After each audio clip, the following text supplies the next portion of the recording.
Genesis 22. The offering of Isaac.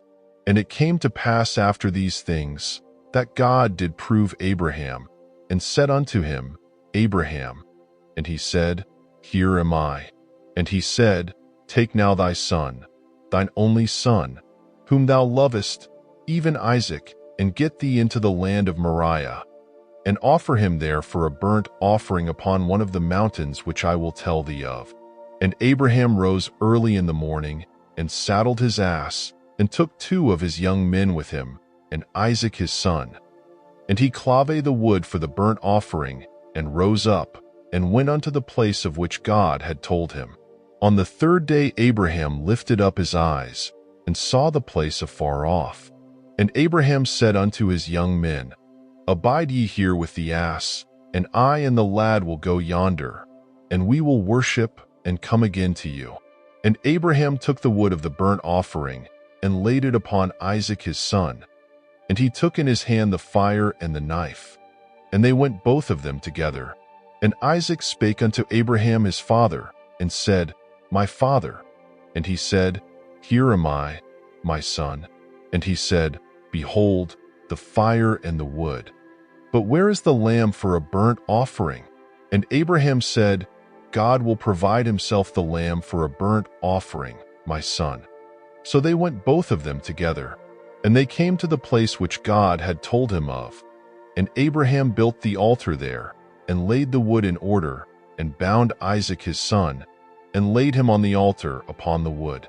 And Abraham stretched forth his hand, and took the knife to slay his son.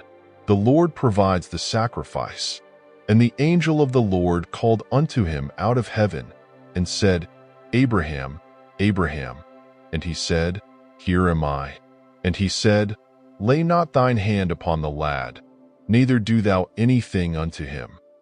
For now I know that thou fearest God, seeing thou hast not withheld thy son, thine only son, from me.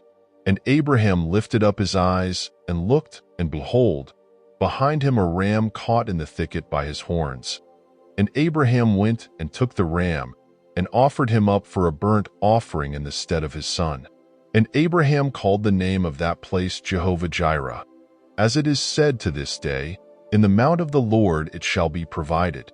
And the angel of the Lord called unto Abraham a second time out of heaven, and said, By myself have I sworn, saith the Lord, because thou hast done this thing, and hast not withheld thy son, thine only son, that in blessing I will bless thee, and in multiplying I will multiply thy seed as the stars of the heaven, and as the sand which is upon the sea shore. And thy seed shall possess the gate of his enemies. And in thy seed shall all the nations of the earth be blessed, because thou hast obeyed my voice. So Abraham returned unto his young men, and they rose up and went together to Beersheba. And Abraham dwelt at Beersheba, the sons of Nahor. And it came to pass after these things, that it was told Abraham, saying, Behold, Milcah, she also hath borne children unto thy brother Nahor, Uzi his firstborn, and Buz his brother, and Kemuel the father of Aram, and Chesed, and Hazo, and Pildash, and Jidlaph, and Bethuel. And Bethuel begot Rebekah. These 8 did Milcah bear to Nahor, Abraham's brother, and his concubine, whose name was Reumah. She also bare Tebah, and Gaham, and Tahash, and Maacah. Thank you for listening to the audio Bible. May the Lord bless you and keep you. May the Lord make his face shine upon you, and be gracious unto you. May the Lord lift up his countenance upon you, and give you peace. Please let us know in the comments if you would like us to pray for you for anything. Thank you.